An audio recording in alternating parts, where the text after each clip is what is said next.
मेरे प्यारे छात्रों, पर्सनालिटी डेवलपमेंट के इस अंक में मैं आपसे बात करूंगा पर्सनालिटी टेस्टिंग, व्यक्तित्व परीक्षण। इसको मेज़रमेंट ऑफ पर्सनालिटी भी कहते हैं। पिछले वीडियोस में आपने जाना कि पर्सनालिटी की परिभाषा क्या है और पर्सनालिटी के प्रकार क्या हैं, जिसको टाइप थ्योरी बोलते हैं। अब मैं बात करूंगा पर्सनालिटी का टेस्ट कैसे करते हैं, व्यक्तित्व का परीक्षण कैसे करते हैं। वर्तमान समय में निर्देशन के क्षेत्र में अनेक प्रकार के मनोवैज्ञानिक परीक्षणों का प्रयोग किया जाता है, जिसमें व्यक्तित्व परीक्षण विशेष महत्व रखता है, क्योंकि किसी के व्यक्तित्व को जानने के बाद आप उसकी अंतर्निहित मनोशारीरिक गुणों और तंत्रों का संगठन उसको जान सकते हैं, जो उसके वातावरण के साथ उसका अनूठा समायोजन निर्धारित करते हैं। ये आलपोर्ट की परिभाषा थी। अब इस परिभाषा के अंतर्गत किसी व्यक्ति के व्यक्तित्व को जानना, उसके लिए बहुत सारे परीक्षण बनाए गए हैं। उन परीक्षणों पर चर्चा इस वीडियो में आपसे होगी। सबसे पहले ये जान लेते हैं कि पर्सनालिटी टेस्टिंग किसे कहते हैं। और डिक्शनरी ऑफ एजुकेशन में कहा गया है, personality test is a test designed to obtain and evaluate information about the lead trait patterns of individuals so that assessment of an individual's character can be made। इस परिभाषा में कुछ बातों पर गौर करते हैं। कौन कौन से कीवर्ड्स हैं। पर्सनालिटी टेस्ट क्या है? जो डिज़ाइन किया गया है to obtain and evaluate information प्राप्त करनी है और उनका मूल्यांकन करना है। किस विषय में? About the lead trait patterns of individuals. व्यक्ति के कौन से ट्रेट पैटर्न्स हैं। ट्रेट का मतलब होता है शील गुण।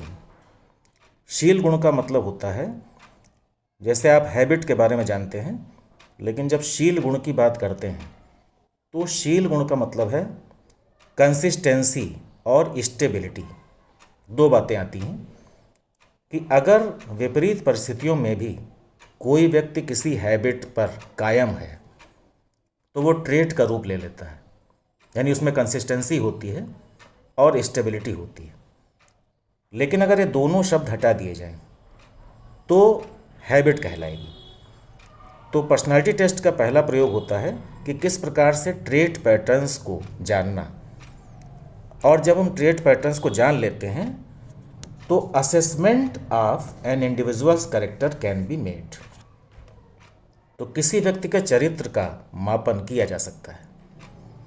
तो किसी व्यक्ति के चरित्र को जानने के लिए सबसे ज़रूरी हो जाता है कि उसके ट्रेट पैटर्न्स क्या हैं, वो किन परिस्थितियों में किस प्रकार का व्यवहार करता है। अगर इस विषय में आपको जानकारी हो जाती है तो आप बहुत अच्छा मापन करके उस व्यक्ति के बारे में एक राय कायम कर सकते हैं, उस व्यक्ति को भविष्य के लिए दिशा दे सकते हैं। तो इसलिए टेस्ट हमारे लिए बहुत इम्पॉर्टेंट है। अब बात आती है कि कौन कौन से मेथड्स हैं पर्सनालिटी को मेज़र करने के।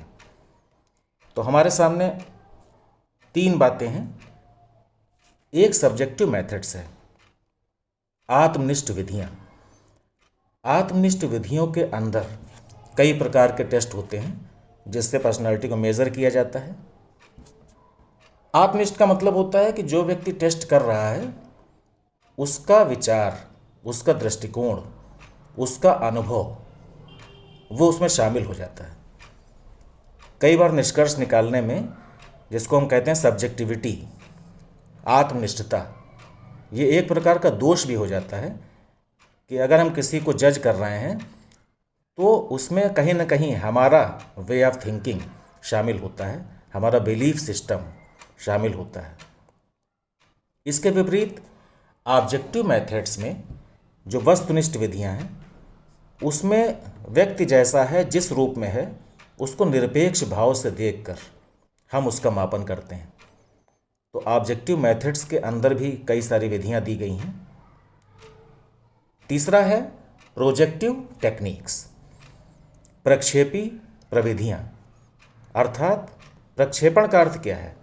व्यक्ति के भीतर जो है, उसके अवचेतन में जो है, वो अवचेतन में छुपी हुई इच्छाएं, उसके संवेग, उसकी स्थिरता अस्थिरता, इसको कैसे जाना जाए?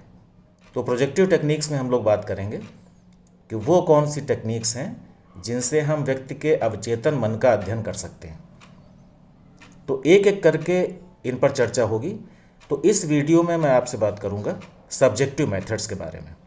सब्जेक्टिव मेथड्स में कौन कौन सी विधियां आएंगी, इनकी बात करूंगा, और ऑब्जेक्टिव और प्रोजेक्टिव की बात अगले वीडियोस में आपसे होगी।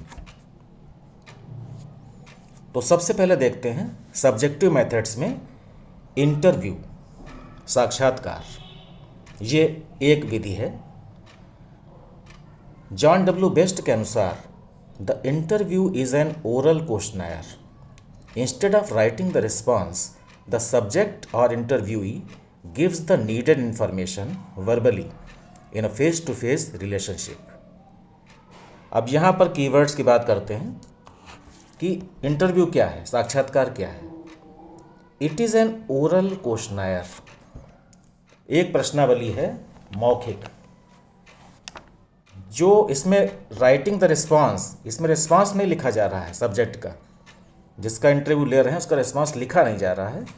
ओरल क्वेश्चनर है हमारा, और उस क्वेश्चनर के आधार पर जो इंटरव्यू है उसके रिस्पॉन्स को हम समझ रहे हैं, और जो भी हमारी नीडेड इन्फॉर्मेशन है उस व्यक्ति से संबंधित, वो फेस टू फेस रिलेशनशिप, आमने सामने का जो हमारा संबंध है, जो आत्मीयता का संबंध है, उसमें उससे हम बात करते हैं, और बात करके उसका मापन करते हैं जो व्यक्ति अपने विषय में बताता है। तो इंटरव्यू, जैसा आपने देखा कि रिटन एग्जामिनेशन के बाद साक्षात्कार लेने की स्थिति आती है। अगर रिटन में अच्छे नंबर प्राप्त हो गए हैं तो साक्षात्कार की आवश्यकता क्यों है? इसका मतलब है कि जो चयन होना है उस चयन में व्यक्तित्व के कुछ गुणों को जानना शेष रह गया है, जो रिटन एग्ज़ाम में संभव नहीं हो पाया। तो इंटरव्यू का अर्थ है कि जब व्यक्ति सामने आता है तो उसका दृष्टिकोण क्या है, उसका वे ऑफ थिंकिंग क्या है, उसकी पॉजिटिविटी क्या है, उसका प्रेजेंटेशन क्या है, ये बहुत सारी बातें, उसकी कन्विंसिंग पावर क्या है, उसकी लॉजिकल थिंकिंग कैसी है। तो रिटन एग्जामिनेशन में हमने उसका मापन किया सब्जेक्ट नॉलेज का। इंटरव्यू में हम मापन करते हैं कि उसके भीतर कौन कौन से गुण छिपे हुए हैं और वो इस जॉब के लिए उपयुक्त है अथवा नहीं। इसलिए इंटरव्यू की अवधारणा यहाँ पर रखी गई है। साक्षात्कार एक मौखिक प्रश्नावली है, अर्थात मौखिक रूप से हम बातचीत कर रहे हैं और उत्तर को लिखे बिना साक्षात्कार देने वाला अपने सामने आत्मीयता में वांछित सूचना मौखिक रूप से देता है। अब इसकी विशेषताएं क्या हैं कि एक बार साक्षात्कार देने वाले व्यक्ति से जब आत्मीयता स्थापित हो जाती है तो इसके माध्यम से गोपनीय सूचनाएं भी प्राप्त की जा सकती हैं। इसके माध्यम से तथ्यों के संकलन में कम से कम 2 व्यक्तियों का होना आवश्यक है और प्रश्न पूछकर सम्यक जानकारी को प्राप्त किया जाता है। इसमें बच्चे हैं, अशिक्षित हैं और जिनको भाषा ज्ञान नहीं है, उनसे भी तथ्य या सूचनाएं प्राप्त की जा सकती हैं। इंटरव्यू के कई प्रकार हैं। जैसे अगर हम बात करें कि प्रयोजन पर आधारित साक्षात्कार, इंटरव्यू बेस्ड ऑन पर्पस, तो 3 प्रकार के साक्षात्कार होते हैं: diagnostic interview, treatment interview and research interview. इस इंटरव्यू का एक प्रयोजन है, उस प्रयोजन के आधार पर हम व्यक्ति से बातचीत करते हैं और उसकी समस्या का निदान करते हैं, उसका उपचार करते हैं, और शोध साक्षात्कार में शोध समस्या के कारणों को जानने के लिए साक्षात्कार लेते हैं। दूसरा है अंतःक्रिया पर आधारित साक्षात्कार। अंतःक्रिया पर आधारित साक्षात्कार किस प्रकार का है? एक नॉन डायरेक्टेड इंटरव्यू, एक फोकस्ड इंटरव्यू और एक रिपीटेड इंटरव्यू। तो नॉन डायरेक्टेड इंटरव्यू का मतलब है कि इसमें पूर्व निर्धारित प्रश्नों का प्रयोग नहीं होता है और ना ही प्रश्नों के उत्तरों पर किसी प्रकार का नियंत्रण होता है। इसमें इंटरव्यू लेने वाला इंटरव्यू देने वाले से सामान्य वार्तालाप करता है और सूचनाएं प्राप्त करने का प्रयास करता है। इस प्रकार से तथ्यों का संकलन होता है। जो फोकस्ड इंटरव्यू है, केंद्रित साक्षात्कार, इसमें जिस व्यक्ति से साक्षात्कार लिया जाता है वह साक्षात्कार समस्या से पूर्व परिचित होना चाहिए और उसे उस समस्या से संबंधित अनुभव भी होना चाहिए। इससे साक्षात्कारकर्ता को समस्या के संबंध में अभीष्ट सूचनाएं प्राप्त हो जाती हैं। और रिपीटेड इंटरव्यू का मतलब है कि किसी व्यक्ति के व्यवहार विशेष को निर्धारित करने वाले प्रगतिशील कार्यों का अध्ययन करने के लिए इस प्रकार के साक्षात्कार का प्रयोग किया जाता है। इससे भी सूचनाएं प्राप्त हो जाती हैं। साक्षात्कार के कुछ और प्रकार हैं, जैसे इंडिविजुअल इंटरव्यू, व्यक्तिगत साक्षात्कार, और ग्रुप इंटरव्यू, सामूहिक साक्षात्कार, एक समूह के साथ साक्षात्कार होता है। कुछ इंटरव्यूज होते हैं जो बेस्ड ऑन स्ट्रक्चर हैं, जैसे स्ट्रक्चर्ड इंटरव्यू, संरचित साक्षात्कार। इसमें साक्षात्कार शुरू होने से पहले प्रश्नों की सुनिश्चित रचना कर दी जाती है और इंटरव्यू देने वाले व्यक्ति से उस अनुसूची के अनुरूप ही प्रश्न पूछे जाते हैं। उनमें कोई परिवर्तन करने की गुंजाइश नहीं होती है। जो प्रश्न अनुसूची में दिए गए हैं वही प्रश्न पूछे जाएंगे। इसको स्टैंडर्डाइज्ड इंटरव्यू भी कहा जाता है। इसके विपरीत अनस्ट्रक्चर्ड इंटरव्यू, इसमें इंटरव्यू लेने वाला प्रश्नों का जो स्वरूप होता है या क्रम होता है वो पूर्व निर्धारित नहीं होता है और ना ही कोई समय सीमा निर्धारित होती है। इसको अनस्टैंडर्डाइज्ड इंटरव्यू कहा जाता है। अगर पूरी तरह से देखा जाए कि साक्षात्कार के माध्यम से हम कुछ सूचनाएं इकट्ठी कर रहे हैं और साक्षात्कार के कई सारे प्रकार हैं, अंतिम लक्ष्य एक ही है कि व्यक्ति के विषय में इतनी सूचनाएं प्राप्त हो जाएं कि उसके आधार पर हम उस व्यक्ति का आकलन कर सकें। तो इस विधि का गुण सबसे बड़ा है कि छोटा बच्चा है, अशिक्षित है, कम बुद्धि वाला व्यक्ति है, उसकी व्यक्तिगत समस्याओं का अध्ययन भी किया जा सकता है। उपचारात्मक कार्यों में इसका प्रयोग कर सकते हैं। इसमें बाहरी और आंतरिक मनोभावों का अध्ययन भी किया जा सकता है और किसी समस्या से संबंधित गोपनीय और व्यक्तिगत सूचनाएं भी प्राप्त की जा सकती हैं। लेकिन इसके साथ ही कुछ दोष भी हैं। दोष का मतलब है कि इसमें समय अधिक लगता है और एक कुशल इंटरव्यूअर की आवश्यकता होती है, क्योंकि हर व्यक्ति इंटरव्यू नहीं ले सकता है। और कभी कभी इसमें इंटरव्यू लेने वाला पक्षपात भी कर जाता है, इसकी संभावना भी बनी रहती है। इसलिए जो इनके परिणाम होते हैं उनकी वैधता और विश्वसनीयता कम होती है। इसमें व्यक्ति गुमराह करने के लिए गलत उत्तर भी दे सकता है और कभी कभी जो संवेदनशील समस्याएं होती हैं उसमें व्यक्तियों का पूर्ण सहयोग प्राप्त नहीं होता है। तो कोई भी अगर विधि है उस विधि के गुण और दोष तो होते ही हैं, लेकिन इस विधि का सबसे बड़ा फायदा है कि हम सब्जेक्टिव मेथड्स के अंतर्गत इस विधि का प्रयोग करके व्यक्तित्व का मापन कर सकते हैं। दूसरा, ऑब्जर्वेशन। ऑब्जर्वेशन का मतलब है अवलोकन। जैसे हम किसी को ऑब्जर्व करते हैं, अवलोकन करते हैं और अवलोकन करने के पश्चात उसके विषय में जानकारी प्राप्त करते हैं। तो डिक्शनरी ऑफ एजुकेशन के अनुसार ऑब्जर्वेशन की परिभाषा है, observation is the act or process of observing usually complex conditions or activities as a means of gathering descriptive और क्वांटिटेटिव डेटा। ऑब्जर्वेशन के द्वारा हम क्या करते हैं कि जो भी एक्टिविटीज़ हैं, कंडीशंस हैं, कॉम्प्लेक्स, जटिल, उनके प्रोसेस को देखते हुए हम डिस्क्रिप्टिव और क्वालिटेटिव डेटा इकट्ठा करते हैं व्यक्ति के विषय में, ताकि हम उसको जान सकें। तो अवलोकन वर्णनात्मक या मात्रात्मक आंकड़े एकत्रित करने के साधनों के रूप में दशाओं अथवा क्रियाओं को अवलोकित करने का कार्य अथवा प्रक्रिया है। बहुत सारी बातें हम अवलोकन से सीखते हैं, गलतियां करने से बचते हैं, और अवलोकन के भी कई प्रकार हैं। इसमें भी दो प्रकार हैं। अगर हम नियंत्रण की बात करें, कंट्रोल्ड ऑब्जर्वेशन, अनकंट्रोल्ड ऑब्जर्वेशन। तो जो कंट्रोल्ड ऑब्जर्वेशन होगा, नियंत्रित अवलोकन होगा, इसमें परिस्थितियों को नियंत्रित रखा जाएगा ताकि प्राप्त तथ्य या आंकड़े विश्वसनीय और वैध हो सके। इसके लिए यांत्रिक उपकरण जैसे टेप रिकॉर्डर, वीडियो कैमरा और वस्तुनिष्ठ प्रविधियों, अवलोकन अनुसूची, निर्धारण मापनियों का भी प्रयोग किया जाता है। इसके ठीक विपरीत जो अनकंट्रोल्ड ऑब्जर्वेशन होता है, इसमें परिस्थितियों पर नियंत्रण नहीं रखा जाता है। इसमें व्यक्ति के व्यवहारों अथवा घटनाओं का अवलोकन नेचुरल स्थिति में किया जाता है। जैसे किसी व्यक्ति को हम दूर से ऑब्जर्व कर रहे हैं तो उसको इसके विषय में कोई जानकारी नहीं हो रही है, लेकिन हम उसे ऑब्जर्व कर रहे हैं तो वो नेचुरल बिहेवियर कर रहा है।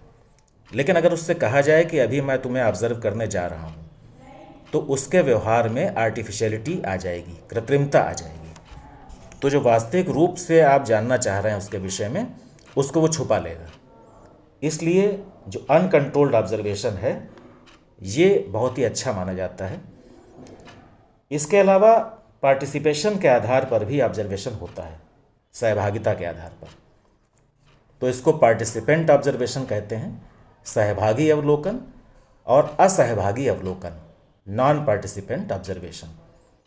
तो सहभागी अवलोकन में या पार्टिसिपेंट ऑब्जर्वेशन में अवलोकनकर्ता अध्ययन से संबंधित समूह का अंग बन जाता है और उसका अंग बन के फिर समूह के व्यक्तियों के क्रियाकलापों में अवलोकन करता है। अर्थात उसी समूह का सदस्य बनकर वो उस समूह का अध्ययन करता है और एक अभिलेख तैयार करता है। इससे भी तथ्य और आंकड़े प्राप्त कर लिए जाते हैं। दूसरी ओर नॉन पार्टिसिपेंट ऑब्जर्वेशन है, जिसमें अध्ययन से संबंधित समूह के व्यक्तियों के क्रियाकलापों में स्वयं सहभागी नहीं बनता है, बल्कि नेचुरल परिस्थितियों में अवलोकन करता है और इस तरह से आंकड़े इकट्ठे किए जाते हैं। तो इसे स्ट्रक्चर्ड ऑब्जर्वेशन कहा जाता है। तो हर विधि के गुण और दोष दोनों ही होते हैं। तो अगर हम ऑब्जर्वेशन की बात करें तो इसके गुण की अगर बात करते हैं तो मानव व्यवहार के अध्ययन की सबसे सरल और नेचुरल विधि है। ये छोटे बच्चों, अशिक्षित व्यक्तियों, मानसिक रोगियों, इनके व्यवहार का अवलोकन करने के लिए बहुत उपयोगी है और इसके द्वारा किसी व्यक्ति के व्यवहार से संबंधित तथ्य और विवरण भी प्राप्त हो जाते हैं। आंकड़ों के विश्लेषण से जो निष्कर्ष निकाले जाते हैं उसमें भविष्य कथन की क्षमता भी होती है, अर्थात प्रेडिक्शन भी कर सकते हैं। और इन परिणामों से जो प्राप्त होते हैं वो वैध और विश्वसनीय भी होते हैं, लेकिन इसकी कुछ सीमाएं भी हैं। जैसे ये मितव्ययी नहीं है, क्योंकि इसके प्रयोग में समय और श्रम अधिक लगता है, और अगर सूक्ष्मता से ऑब्जर्व न किया जाए तो जो परिणाम मिलेंगे वो बहुत अधिक वैध और विश्वसनीय नहीं होंगे। दूसरी चीज़, व्यक्ति के भीतर क्या चल रहा है, उसका आंतरिक व्यवहार क्या है, इसका अवलोकन संभव नहीं है। क्योंकि कई बार होता है कि सामने से हम अपने को कुछ और दिखा रहे हैं लेकिन हमारे भीतर कुछ और चल रहा है, तो आंतरिक व्यवहार का अवलोकन संभव नहीं है और इसके लिए प्रशिक्षित ऑब्जर्वर की आवश्यकता होती है। एक ट्रेंड व्यक्ति इसके लिए चाहिए जो अवलोकन कर सके। इसलिए ये बहुत ज़रूरी होता है कि अवलोकनकर्ता ट्रेंड होना चाहिए। तो इस प्रकार से ऑब्जर्वेशन के द्वारा भी हम व्यक्तित्व का मापन कर सकते हैं। इसके बाद आता है केस हिस्ट्री। केस हिस्ट्री का मतलब है कि जिस व्यक्ति का अध्ययन आप करने जा रहे हैं वो व्यक्ति किस प्रकार का है और वो ऐसा क्यों है, क्या कारण है जो उसका व्यवहार इस प्रकार का है। तो केस हिस्ट्री में जाना पड़ेगा। Case history is a factual material gathered and organised by a teacher or guidance specialist about an individual pupil's behaviour and development. तो कुछ फैक्ट्स इकट्ठे किए जाते हैं और उनको ऑर्गेनाइज किया जाता है टीचर के द्वारा किसी पर्टिकुलर व्यक्ति का व्यवहार और उसका विकास, उसको जानने के लिए। तो शिक्षा शब्दकोश के अनुसार व्यक्ति इतिहास व्यक्तिगत छात्र के व्यवहार और विकास के संबंध में एक शिक्षक अथवा निर्देशक के द्वारा संकलित और व्यवस्थित तथ्यात्मक सामग्री है। तो केस हिस्ट्री को करते समय हमें ध्यान रखेंगे कि व्यक्ति का नाम और पता क्या है, उसकी वर्तमान समस्याएं क्या हैं, स्वास्थ्य संबंधी विवरण क्या है, विकासात्मक विवरण क्या है, शैक्षिक विकास संबंधी विवरण क्या है, उसका पारिवारिक विवरण क्या है, उसका व्यावसायिक विवरण क्या है, उसका वैवाहिक विवरण क्या है और शील गुणों का विवरण क्या है। तो एक लिस्ट बनाई जाती है। उस लिस्ट के आधार पर व्यक्ति से संबंधित सूचनाएं इकट्ठी की जाती हैं।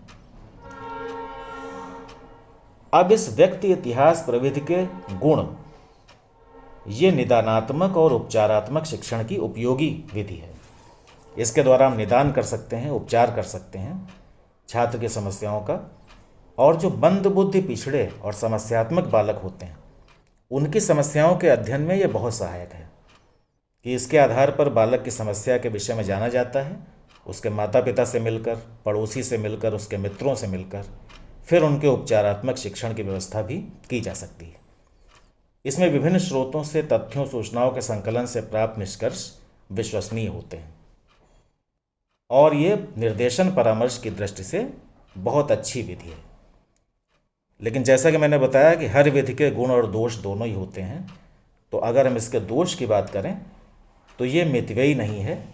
इसमें समय और शक्ति बहुत अधिक लगती है, काफ़ी समय लगता है डेटा कलेक्शन में, और विशेषज्ञ ही इसका प्रयोग सफलतापूर्वक कर सकते हैं। कई बार ऐसा होता है कि जो बालक के इष्ट मित्र होंगे या उनके साथी होंगे, माता पिता होंगे, वो सूचनाओं को छिपा लेते हैं। तो अब जो निष्कर्ष निकलेगा वो संदिग्ध निष्कर्ष हो सकता है। इसमें जो निष्कर्ष मिलते हैं, उन निष्कर्षों पर निर्णय लेने के लिए चिकित्सा विशेषज्ञों की आवश्यकता होती है। अगर चिकित्सा विशेषज्ञ मिल जाए तो इस विधि का फायदा है, और उनका अगर उपलब्ध न हो पाए तो इनका महत्व तो नगण्य हो जाता है, फिर इस विधि का कोई फायदा नहीं। तो सब्जेक्टिव मेथड में केस हिस्ट्री के आधार पर हम पर्सनालिटी का अवलोकन करते हैं। इसके बाद ऑटोबायोग्राफी, आत्मकथा। आत्मकथा जैसे आपने सुनी होगी, my experiments with truth, Gandhi ji की आत्मकथा थी। आत्मकथा में व्यक्ति अपने विषय में लिखता है। जैसे डिक्शनरी ऑफ एजुकेशन के अनुसार autobiography is the individual's report of his life, of one or more segments of his life, a pupil centered instrument which can provide insight into the life of the individual, one of the more common documents which can be employed in appraising an individual's interpretation of himself।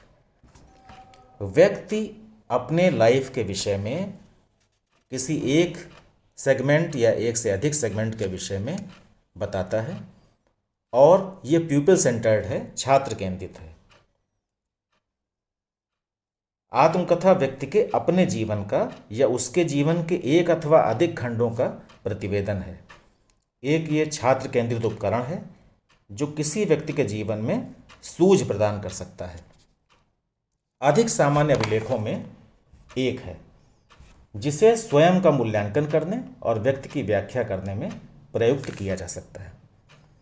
व्यक्ति अपने विषय में बता रहा है और उसको बताने के अनुसार उसके अवचेतन मन में क्या चल रहा है, उसकी सोच क्या है, इसके आधार पर हम उसके विषय में राय बना सकते हैं। इस विधि के गुण हैं कि जो इससे प्राप्त तथ्य या सूचनाएं हैं वो विश्वसनीय होती हैं, क्योंकि इसमें व्यक्ति स्वयं अपने विषय में यथार्थ तथ्य प्रस्तुत करता है। और ये विधि घटनाओं के तुलनात्मक अध्ययन में सहायक है। बहुत सारी घटनाएं व्यक्ति ने बताई हैं तो उनकी तुलना करना भी आसान हो जाता है, और इससे जो निष्कर्ष मिलते हैं वो विश्वसनीय होते हैं। लेकिन साथ ही साथ इस विधि की कुछ सीमाएं भी हैं। जैसे जो प्राप्त तथ्य या सूचनाएं हैं उनके विषय में संदेह की संभावना बनी रहती है, क्योंकि किसी व्यक्ति विशेष द्वारा प्रदत्त सूचनाओं का विवरण सत्य भी हो सकता है और असत्य भी हो सकता है। इसलिए वैज्ञानिक दृष्टि से यह विधि अधिक उपयोगी नहीं है। फिर भी हम काफ़ी कुछ उस व्यक्ति के विषय में जान सकते हैं। जैसे जब हमने गांधी जी की ऑटोबायोग्राफी पढ़ी या हमारे जो प्रेसिडेंट अब्दुल कलाम साहब, उनकी ऑटोबायोग्राफी पढ़ी, तो हमें उनके जीवन के उन पहलुओं के विषय में जानने को मिला जो हम कहीं और से नहीं जान सकते हैं। क्योंकि व्यक्ति अपने विषय में स्वयं लिख रहा है, अपने विषय में स्वयं बता रहा है, तो जितनी सच्चाई उसमें होगी उसके आधार पर उस व्यक्तित्व का आकलन हम कर सकते हैं। तो ये सब्जेक्टिव मेथड्स पर मैंने आपसे बात की। इनसे संबंधित जानकारी मैंने डिस्क्रिप्शन बॉक्स में टेक्स्ट के रूप में दे दी है, तो छात्र उस टेक्स्ट को पढ़ लें डिस्क्रिप्शन बॉक्स में जाके। एग्जामिनेशन में उत्तर लिखने में आसानी होगी, अच्छे अंक प्राप्त करने में आसानी होगी। आगे हम बात करेंगे ऑब्जेक्टिव मेथड्स की, जो हमारा अगला वीडियो होगा। तो फिलहाल सब्जेक्टिव मेथड्स को छात्र तैयार कर लें और तैयार करने के पश्चात अच्छे अंक प्राप्त करने के लिए दिशा में आगे बढ़ें। मेरी शुभकामनाएं हैं। Wish you all the best. खुश रहें।